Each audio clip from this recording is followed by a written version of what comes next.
Hello and welcome to the knowledge academy भाई Akram sir. आज के इस वीडियो में आप लोग क्लास 9th के एक्सरसाइज 1D के यानी कि प्रश्नावली 1D के क्वेश्चन नंबर 1 को देखेंगे। यहाँ पे क्वेश्चन नंबर 1 में क्या दिया है, ये भारतीय वन पब्लिकेशन बुक का है कि एक्सरसाइज 1D और क्वेश्चन नंबर 1। सबसे पहले क्वेश्चन में दिया है कि निम्नलिखित संख्याओं में कौन कौन परिमेय संख्या है और कौन कौन अपरिमेय संख्या है। तो आपको पता है कि परिमेय संख्या क्या होता है और अपरिमेय संख्या क्या होता है। परिमेय संख्या यानी कि p/q के रूप में होना चाहिए जिसका पूरा वर्गमूल प्राप्त होता है, लेकिन अपरिमेय संख्या जो p/q के रूप में नहीं होता है, जिसका वर्गमूल पूरा प्राप्त नहीं होता है, या फिर जिसे p/q के रूप में चेंज नहीं कर सकते, वो क्या होता है जी, हमारा अपरिमेय संख्या होता है। तो यहाँ पे ज्यादा कुछ नहीं करना है, सिर्फ चूज करना है, इसमें चुनना है कि कौन कौन परिमेय संख्या और कौन कौन अपरिमेय संख्या। तो यहाँ पे ध्यान दीजिए, पहला क्वेश्चन है 7√5 यानी कि 7√5।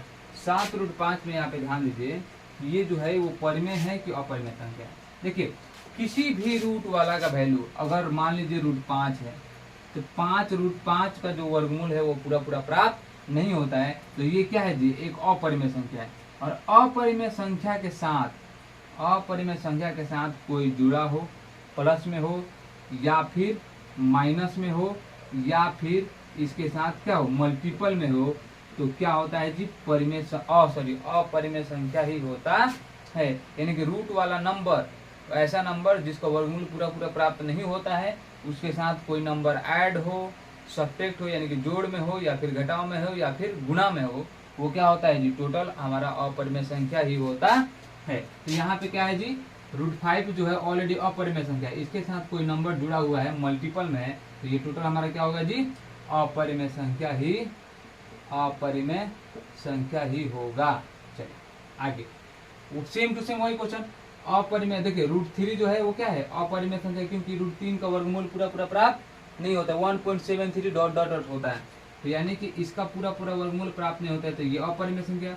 और अपरिमेय के साथ में कोई नंबर ऐड है, हम अभी बताएं, ऐड हो, सब्ट्रैक्ट हो, मल्टीपल में हो, तो अपरिमेय, तो ये भी क्या हो जाएगा जी, हमारा अपरिमेय, ये भी हमारा, ठीक है।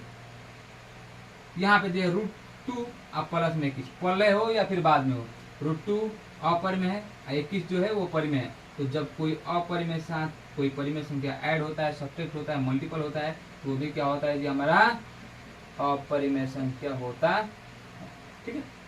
अब यहाँ पे ये π-2, एक बात ध्यान रखिए, कभी भी क्वेश्चन में पूछा जाए पाई का वैल्यू क्या होता है, पाई का वैल्यू होता है 22/7 या फिर 3.14 ...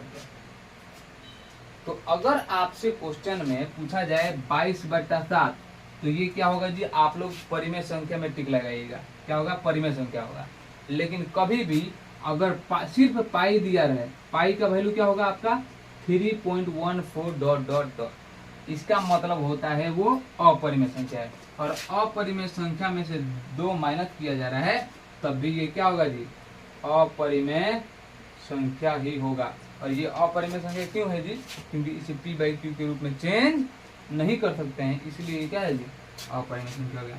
सेम टू सेम वही, किसी भी परिमेय संख्या के साथ कोई अपरिमेय संख्या भाग में हो, यानी कि 2 है, यहाँ पे √5 क्या है जी, भाग में है, तभी ये अपरिमेय, ये परिमेय, फिर भी क्या होगा जी, हमारा टोटल अपरिमेय ही होगा। तो इसको भी हम लिखेंगे अपरिमेय।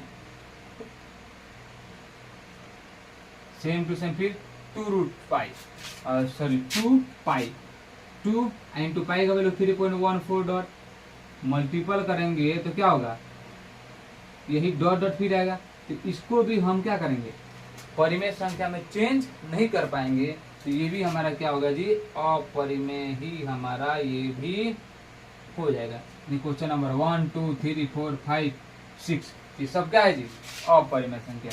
अब इधर ध्यान देते हैं, बाकी जो क्वेश्चन है वो क्या है, परिमेय है कि अपरिमेय है। ध्यान दीजिए, यहाँ पे हम कैसे पता करेंगे, यहाँ पे 3 + 23 यानी कि 3 + √23, ये अपरिमेय है, -23 है, तो इसको पहले सॉल्व करेंगे, 3 + √23 और -√23, देखिए प्लस में √23 और माइनस में √23 कट गया, तो बचा क्या है जी, सिर्फ 3, और सिर्फ 3 क्या होता है जी, हमारा परिमेय संख्या होता है। क्या होता है जी, हमारा परिमेय संख्या। यानी क्वेश्चन नंबर जो 7 है वो हमारा परिमेय संख्या होगा। अब यहाँ पे ध्यान दीजिए, यहाँ पे दिया है ऐसे, ठीक है, ऐसे दिया, ये अपरिमेय है क्योंकि 8 का वर्गमूल होता नहीं है, 2 का वर्गमूल होता नहीं है, ये भी अपरिमेय। आपका 1 तो अपरिमेय होगा नहीं। सबसे पहले देखिए ये रूट में, ये भी रूट में, तो रूट वाला से रूट वाला कटेगा, यहाँ पे कितना होगा जी 4, यानी कि आपका बचा 3√4, 3 और √4 का वर्गमूल कितना होता है जी 2, यानी कि टोटल कितना हुआ 6। अब 6 बताइए परिमेय है कि अपरिमेय? क्या होगा जी हमारा परिमेय। आसानी से ये भी बन गया। क्वेश्चन नंबर 9, √2 और -√2 कट गया ना जी। √2 में से √2 माइनस करेंगे तो क्या आएगा 0, और 0 क्या होता है जी हमारा परिमेय संख्या होता। देखिए कितना आसानी से आपका क्वेश्चन नंबर 1 जो है वो सॉल्व हो गया। सिर्फ इसमें जांचना था परिमेय और अपरिमेय। तो आप लोग को उम्मीद है कि आप लोग को समझ में आया होगा। इसी तरह कुछ और क्वेश्चन होगा उसको सॉल्व कीजिए। चलिए हम लोग छोटा सा ब्रेक लेते हैं और आपसे मिलते हैं अगले वीडियो में। जब तक ले टेक केयर, बाय बाय।